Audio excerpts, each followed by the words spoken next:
مولاي صل وسلم دائما أبدا على حبيبك خير الخلق كلهم مولاي আল্লাহর নবী ইদ্রিস আল্লাহরে ডাকে, আল্লাহ মানুষ তো সব মইরা যাবগা। আল্লাহ কয় হ মরলে কত কষ্ট লাগে, আমারে যদি একটু মাইরা দেখাইতা। ইদ্রিস আলাইহিস সালাম আল্লাহর নবী, আল্লাহ কয় আজরাইলের ধরছে। আচ্ছা, আজরাইলের একটা মানুষের রূহ বাইর করতে কয়দিন লাগে? কি কর এই মনে শক্তি আজরাইল দিছে গো, মানুষটারে বানাইছে। কোন সময় কেউ বলে এই মানুষটার মধ্যে 360টা হাড় আছে, কেউ বলে 365টা হাড়। আবার এই হাড়গুলি চলাফেরার জন্য যেই আপনার এই পেট্রোল দিয়ে দিছে, এই পেট্রোল হইল রক্ত।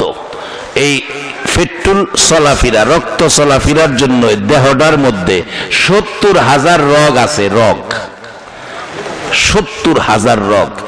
এই রগগুলি এমন ভাবে আল্লাহ সেটিং করছে যে রগগুলি দুনিয়ার মানুষ চলাফেরা করতে কোথাও যেন আঘাত লাগিয়া রগগুলির ক্ষতি না হয়, এই সবগুলি রগ চামড়ার ভিতরে দিছে। ঠিক নিও দেখেন, একটু নিজের মাঝে একটু চিন্তা গবেষণা করে দেখেন, একটা রগও বাইরে নাই, সবগুলি রগ ভিতরে, চামড়ার ভিতরে। মানে কনসাল ওয়ারিং করছে, কনসাল ওয়ারিং। ওখানে বিল্ডিং করলে দেখবেন আর আগে বাইরে এই কারেন্টের ওয়ারিং করতো, ওখানে আর বাইরে ওয়ারিং করে না, এটা বলে কনসাল ওয়ারিং। এই বিল্ডিং এর ভিতরে দেয়া দাঁড়া দেখাই জানা রগ আছে না নাই। আল্লাহ কো বান্দারে, আমি তোর 70,000 রগ কনসাল ওয়ারিং করে দিছি, এটার কোনো নষ্ট হইতো না, ক্ষতি হইতো না।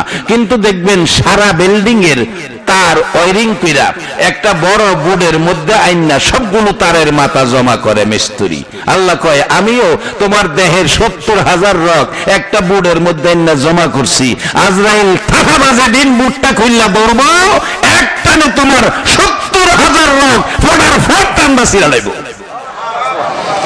এই থাকার মধ্যে আমরা সকলেই পড়তে হবে।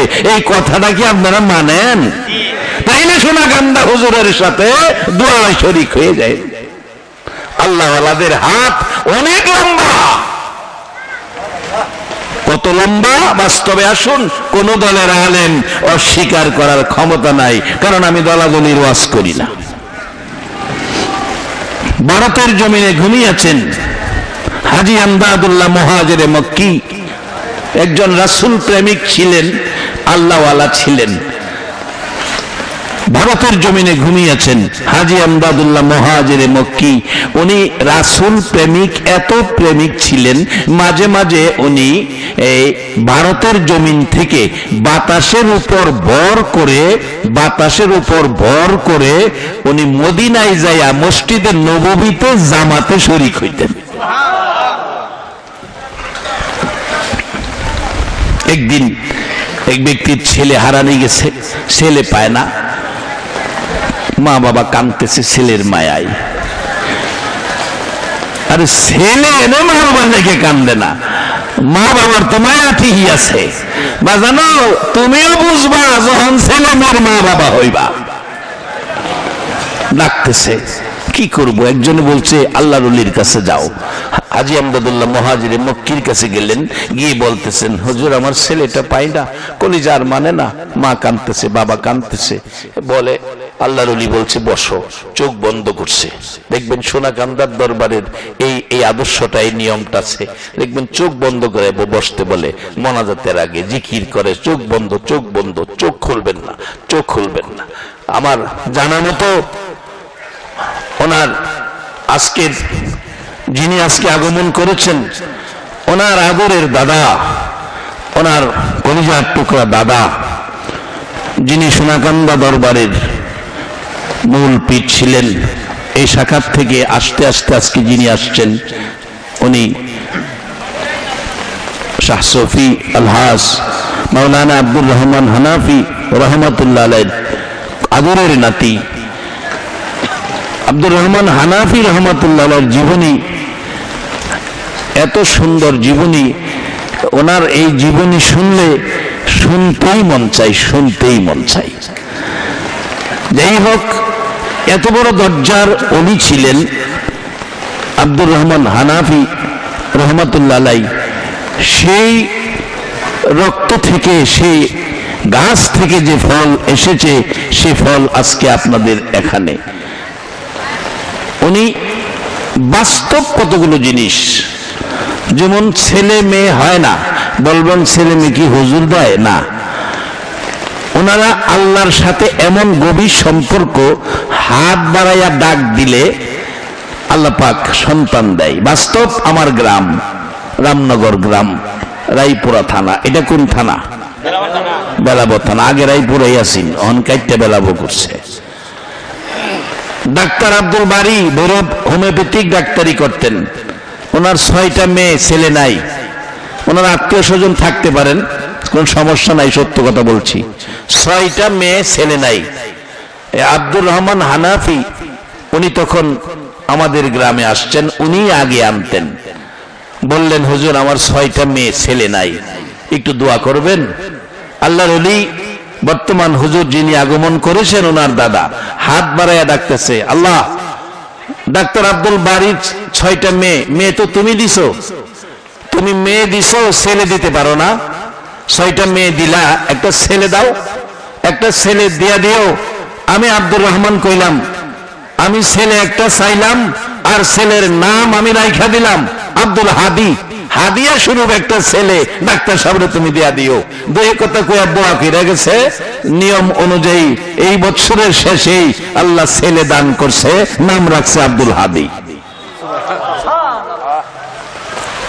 আল্লাহ আমাদের হাত অনেক লম্বা।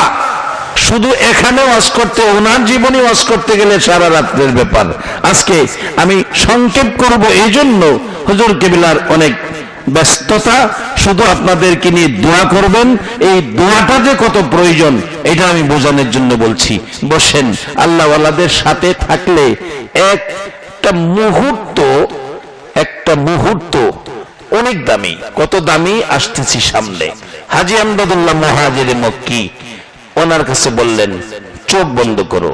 এই চোখ বন্ধ, কি যে ক্ষমতা! মিঠামইন বর্তমান রাষ্ট্রপতির বাড়ি। মিঠামইন থানার পাশে একটা গ্রাম মহিষার কান্দি।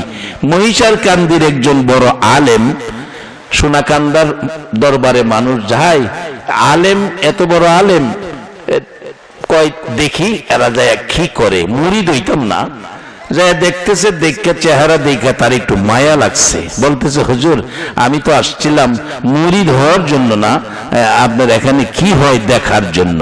বাবা দেখছো? জি। তবে মনটা চাইতেছে মুরিদ হইতাম। হুজুর মুরিদ হব, শর্ত একটা, কি? নবীজিকে যদি দেখাইতারেন তাইলে আমি মুরিদ হব। সোনাকান্দার সোনার মানুষ আব্দুর রহমান হানাফি রহমাতুল্লাহ আলাইহি আজকে দুনিয়ায় নাই। সোনাকান্দার মাটিতে ঘুমিয়েছেন, ফুল বাগানে যারা যান দেখছেন। অবশেষে রহমান হানাফি বললেন, বাবা কঠিন প্রশ্ন করলা, ঠিক আছে তুমি উজু করে আসো। উজু করে আসলেন, 2 রাকাত নামাজ পড়ো। 2 রাকাত নামাজ পড়লেন, চোখ বন্ধ করে বসো। চোখ বন্ধ করে বসলেন। আব্দুর রহমান হানাফি, যিনি মদিনায় রওজা পাকের পাশে 18 বছর একটানা কাটাই আইছে, একটা বন্ধুত্ব কি নবীর সাথে হয়েছে না? এমনি সোনাকান্দার সোনার মানুষ মদিনাওয়ালার সাথে কি সম্পর্কের খেলা চলছে। মাওলানা মতলবউদ্দিন, ওই ব্যক্তির নাম মিঠামইন বাড়ি। উনি চোখ বন্ধ করে বসে আছে। কিছুক্ষণ পর গলা কাটা মুরগির মতো লাফাইতেছে আর বলতেছে, হুজুর আমার মনের আশা পুরা হয়ে গেছে। হুজুর বলেন, তুমি চোখ খুললো না, চোখ খুললো না। কিছুক্ষণ পরে জ্ঞান হারা হয়ে পড়ে গেছে। জ্ঞান ফিরলে হুজুরের পায়ে পড়ে গেছে, হুজুর আমি নবীজিকে বাস্তবে দেখে ফেলেছি, আমারে মুরিদ করেন। এরপরে আর সোনাকান্দার দরবার ছাড়ে না, বাড়ি যায় না। বহুদিন থাকার পরে বলছে আব্দুর রহমান হানাফি রহমাতুল্লাহ আলাইহি, ওই সময় বলছে, ও মতলবউদ্দিন যাও, তোমাকে ভাটি এলাকার বেলায়েতের জাহাজ বানায়া পাঠাইলাম। আজকে বলা যায় না। এ হুজুর যখন আসবে দেখবেন দুই চারটে কথা বলবে, হাত তুলে দোয়া করবে। যদি কারো উপর আল্লাহর ওলির নেক নজর লাগে যায়, আপনিও বেলায়েতের ওলি হয়ে যেতে পারেন। রিক্সাওয়ালার কাছে গেলে রিক্সা ড্রাইভার হওয়া যায়, সিএনজি ড্রাইভারের পিছে ঘুরলে সিএনজি ড্রাইভার হওয়া যায়, অটোর পিছে ঘুরলে অটোর ড্রাইভার হওয়া যায়, ওলির পিছে ঘুরলে আল্লাহর ওলি হওয়া যায়। নবী আর আসবে না, নবীর দরজা বন্ধ। কোরআন বলেছে ওয়ালাকির রাসূলুল্লাহি ওয়া খাতামান নবীন। আল্লাহ বলেন আমি এই নবী দিয়ে নবীর দরজা বন্ধ করে দিয়েছি, আর নবী আসবে না।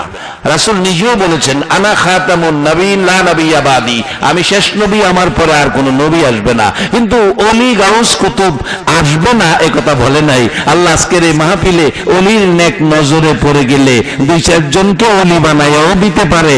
আল্লাহ যদি এই মাজলিসে সবাই ওলি বানাইয়া দেয়, আল্লাহর কি ওলির গোডাউনে জাগার শর্ট পড়ব? একবার বলেন আল্লাহু আকবার। বাজান আর 10টা মিনিট গেলে কষ্ট হইব আপনাদের, তাহলে মোহাব্বত একটু দুরূদ শরীফ পড়ুন, আরো রহমত আসুক। আল্লাহুম্মা সাল্লি আলা সাইয়্যিদিনা মুহাম্মাদ, আল্লাহুম্মা সাল্লি سيدنا محمد نبينا شافينا مولانا محمد نبينا شافينا مولانا দিবানিশি মনেরে আমার আর দিও না যন্ত্রণা, দিবানিশি মনেরে আমার আর দিও না যন্ত্রণা। হায়রে দান যদি হইতাম বনি যাইতাম সোনার মদিনা, হায়রে দান যদি হইতাম বনি যাইতাম সোনার মদিনা। আল্লাহুম্মা সাল্লি সাইয়্যিদিনা বালাগাল উলা বিকামালিহি কাশাফাদ দুজা বিজামালিহি হাসনাত জামিউ খিসালিহি সাল্লাল্লাহু আলাইহি ওয়া। সবাই একবার বলুন মারহাবা।